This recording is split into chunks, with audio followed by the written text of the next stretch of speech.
morning students. This is Harshal teacher and today we are going to learn the new lesson 1.5, the necklace. The necklace, what is the necklace? Necklace means what? What the lesson tells us.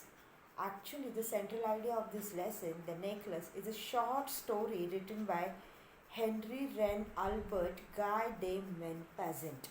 Okay, by using the method and an example, the story teaches us how the necklace, which stands as a symbol for wealth, is revealed false at the end. Okay, and the necklace or the diamond necklace, this is a French story, is an 1884 short story and it is known for the twist ending and which was hallmark of a Maupassant style, and the story was first published on 17 February 1884 in the French newspaper Les Galileos. The story has been adapted to film and television several times. So this story is not only a novel or the story, but it is adapted by some novels of some television several times.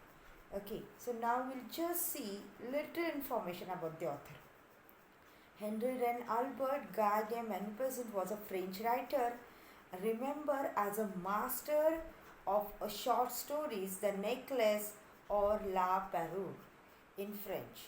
So first appeared in the Persian newspaper Les Galileos is 1884. The story was an immediate success and Maupassant later included it in his short story collection Tales of Day and Night. So this is in 1885. So this story gives us a message, a moral about the life. Okay, so we just see the summary first and then we go further. At the beginning of the story, we meet Mathilde Loisel, and middle class girl who desperately wishes she be a wealthy family.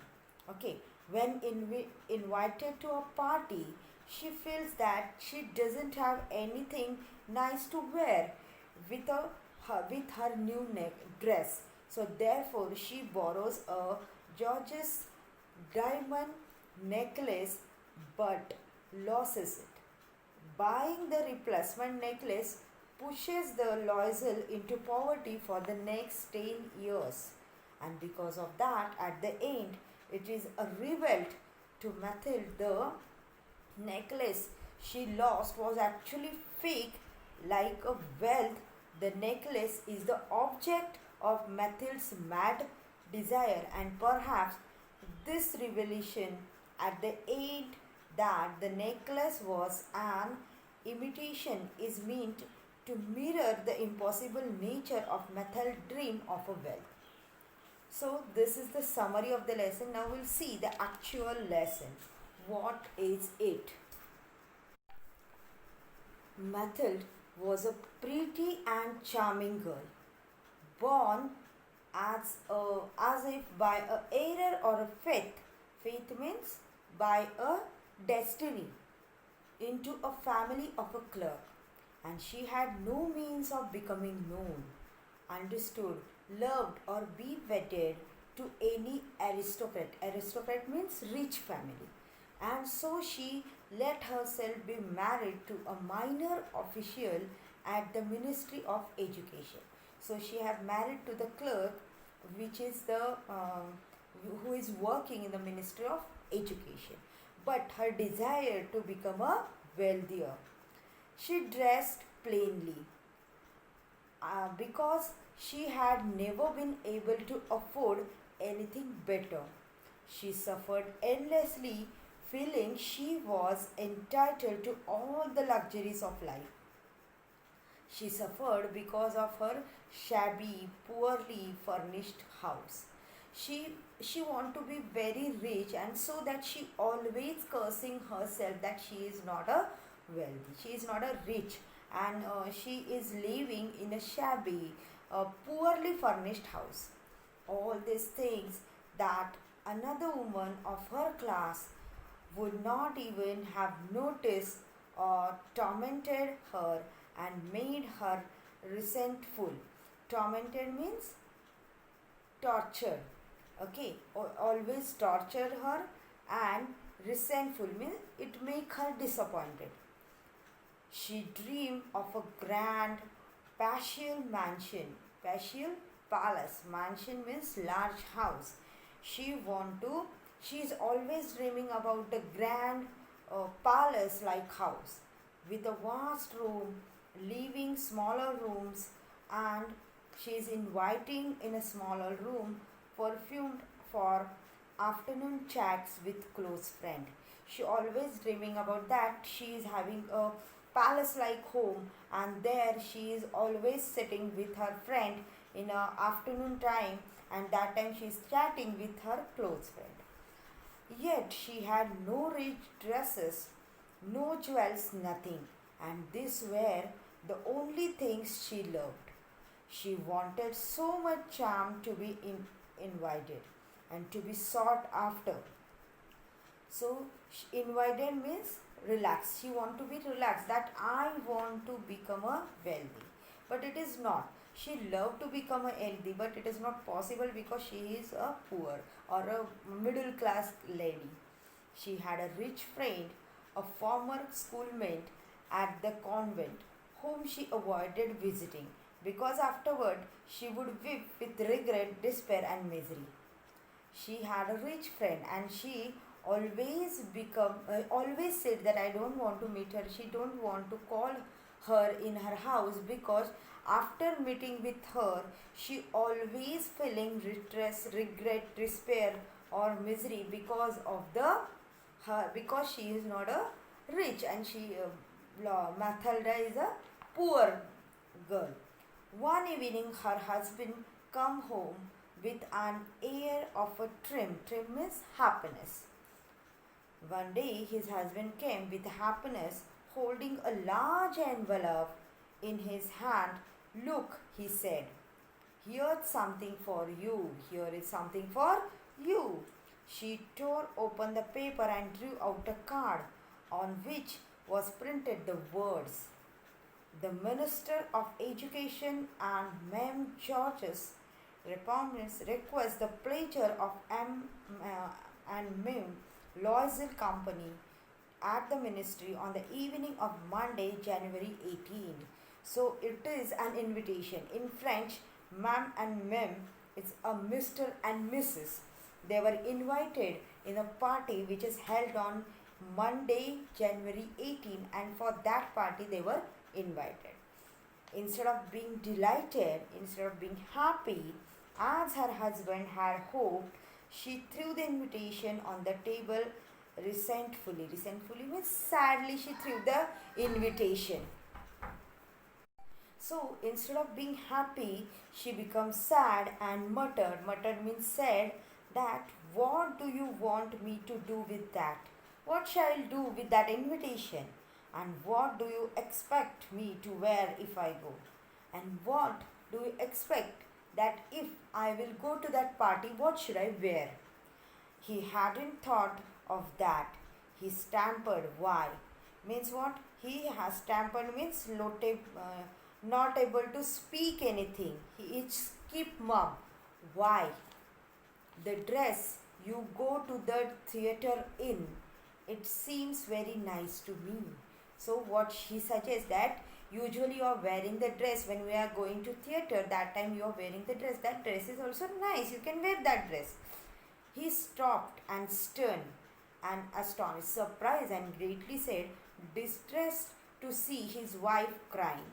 He stopped, and that time he have seen that his wife is crying. He stuttered. What's the matter? He is asking her, what's the matter? Let's see, Mathilde, how much would a suitable dress cost? Then he asked, how much would you cost for the suitable dress for the party? How much money you require for that? She thought for a moment, and calculating the cost, and also wondering what amount she could ask for without an immediate rejection.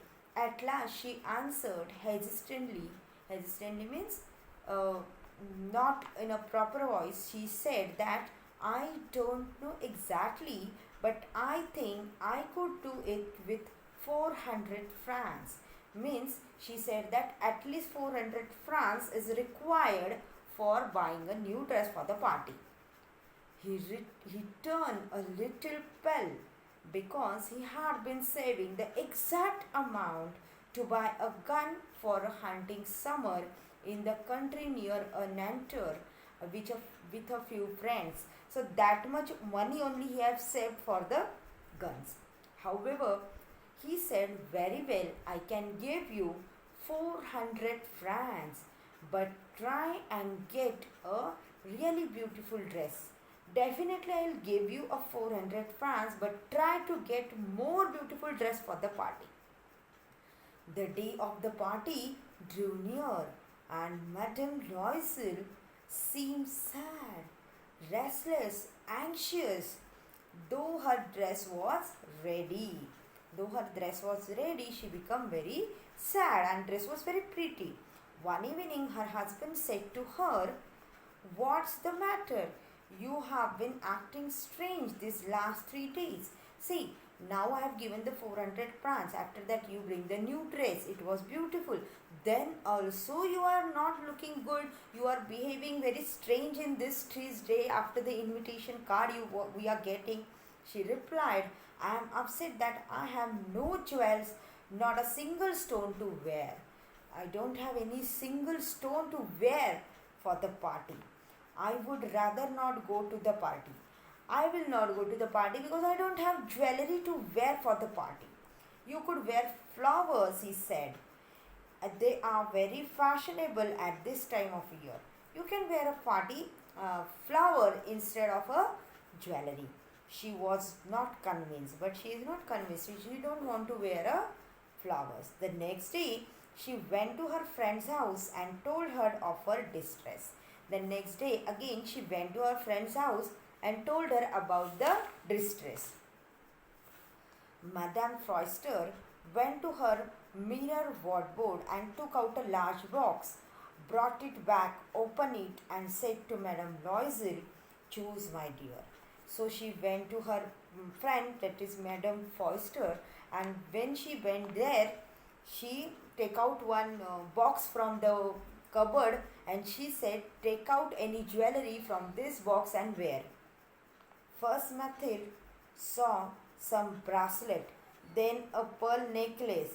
She tried on the jewelry in the mirror.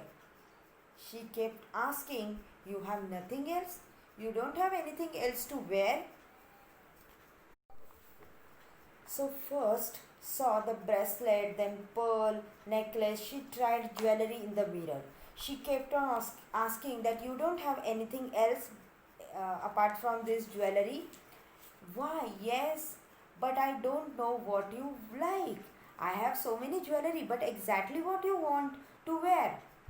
Suddenly, she discovered in a black satin box a superb diamond necklace, and her heart began to beat with uncontrolled desire.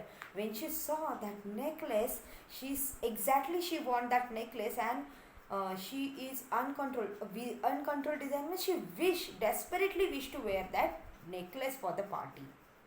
Her hands trembled, shivering. As she took it, she lasted it around her neck and stood lost in ecstasy as she looked at herself. Suddenly, she became very happy to wear that necklace and looking very happy and nice after wearing that necklace. Then she asked anxiously, hesitating, "Would you lend me this, just this? Would you give me this for the party? I just want this necklace." "Why, yes, of course you can." Like this she said, Mrs. Forster. She threw her arms around her friend's necks rapturously, means with a great joy, and then fled with her treasure. And then fly means then go away with this treasure. The day of the party arrived. Madame Loisel was a success. She was prettier than all other women. elegant, gracious, smiling and full of joy. And she danced wildly with a passion, forgetting everything in the triumph of her beauty and success, floating in a cloud of happiness. At last, that day arrived, and that day she go to the party, and she on the seventh heaven. She is looking very pretty than other woman. She is enjoying the party full enthusiastically. Mathilde and her husband left at about 4 o'clock in the morning. When they were finally in the street, they could not find a cab. They walked down towards the Seine till they found one. They were dropped off at the door to the Rue des Martyrs, and sadly it was all over for her. Which the day she was planning all the things, that day actually over now. In front of the mirror, she took a final look at herself in all her glory, but suddenly she uttered a cry. She no longer had the necklace round her neck. Okay, and why? She was surprised that necklace not that place. It is not with her on her round her neck. What is matter? Asked her husband. Her husband asked, what's the matter? She turned towards him, panic stricken, and she turned towards him and said, I have no longer Madame Foyster necklace. Means she have lost the Madame Foyster diamond necklace. He stood up, distraught. Distraught means disturbed and worried. What? How? That is impossible. How it is possible? How you have lost that necklace? Because it is very costly. And see, sometimes you have borrowed something from your friend and it was lost, then what will happen?